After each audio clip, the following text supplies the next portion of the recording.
लगातार पीड़िता पर आपने दबाव बनाए, इसमें कई सारी भूमिकाएं आपकी संदिग्ध हैं, उस पर आप क्या कहें? आपको महाराणा प्रताप की जो प्रतिमा भेंट की गई थी, आपने उनको पैरों में रख दी, बाद में वो विवाद हुआ। भाई महाराणा प्रताप जी की मूर्ति को, तस्वीर को हमने पैरों में रखा, वैसा ऐसा कुछ नहीं था।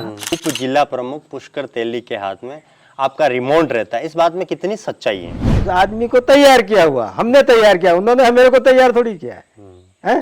प्रताप जी, यहाँ कई लोगों की पहले भी मौत हो चुकी है, लेकिन एक भी झोला छाप पर अभी प्रभावी कार्रवाई नहीं। मतलब जैसे आप जैसे झोला छाप के यहाँ झोला लेके जाते झोला लेके जाते, आप कह रहे हैं झोला छाप से झोले भरा रहे हैं, इसलिए ये चल रहा है। हाँ, मेवाड़ कॉम्प्लेक्स के नाम से एक योजना बनाई थी भाई, महाराणा प्रताप के नाम से जो भी स्थल है उनको अपन कैसे डेवलपमेंट करें। मैं भी चाह रहा हूँ कि भाई महाराणा प्रताप के इस राज तिलक स्थल से या महाराणा प्रताप जी का जो शस्त्रागार है उसकी वजह से इस एरिया का डेवलपमेंट हो। तो ये आप तो जनप्रतिनिधि, आपका डर इतना होना चाहिए कि वो आपके नाम से ही काम हो जाए। पर हमारी सरकार है कांग्रेस की, अभी ये हमारे क्या कर सकते हैं? तो क्या आप 2 बार विधायक रहते हुए भी इस समस्याओं से आम जन को निजात नहीं दिला पाए?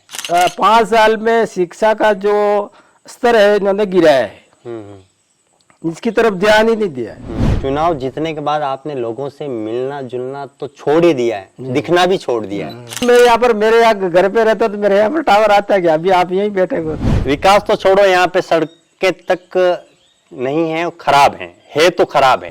रोड सैंक्शन है, सारा है, लेकिन अब सरकार पैसा नहीं देगा तो वो ठेकेदार काम करेगा क्या? क्या आपके पास ऐसा विजन है कि हम आपको अगली बार इस वजह से जनता आपको वोट दे? आपने छात्रावास का जो भवन बनाया है उसमें एक छोटी सी मिस्टेक को लेके सरकार के या आम जनता के लाखों रुपए अटके पड़े, उसका क्या मोटे मोटे तौर पर?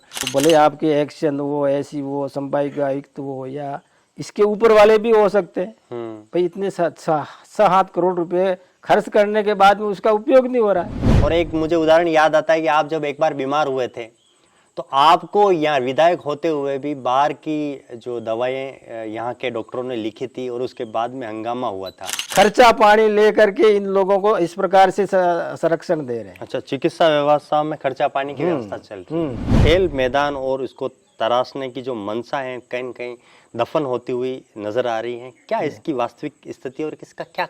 इन्हीं के लोगों को ठेकेदारी में दे दिया और छोटा मोटा धूला ऊंचा नीचा किया, मिट्टी ऊंची नीची की और पैसा उठा करके काम ले लिया। गोगुंदा बस स्टैंड पर सरकारी अस्पताल और तहसील के सामने पानी भरा रहता है विधायक जी। आज भी नहीं बनी है, अभी तक बनी नहीं है, कब बनेगी मतलब ये तो पता नहीं मुझे। मैं मोबाइल नहीं चाहिए, बच्चों के हाथ में किताब चाहिए।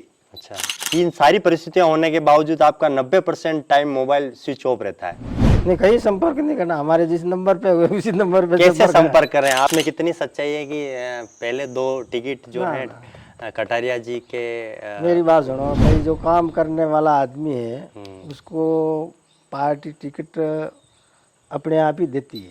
आपके ड्राइवर का एक वीडियो वायरल हुआ था, उसमें आपको प्रभावशाली उन्होंने बताते हुए पीड़िता को चैन से नहीं जीने देने और इस केस को उठाने का एक जो वायरल हुआ था। वो बात बराबर है, भाई मेरा ड्राइवर है, मेरा वो ड्राइवर था वो, लेकिन वो मेरे से काम करते वो छोड़ के चला गया। वो बिल्कुल, हम ये चाहते हैं कि यहाँ जो असामाजिक तत्व बैठे रहते हैं इनका सफाया हो जाए। बिल्कुल, बिल के बाद में जो आप 10,000 लोगों को वहाँ पे रोजगार दिलाने का या उसको कर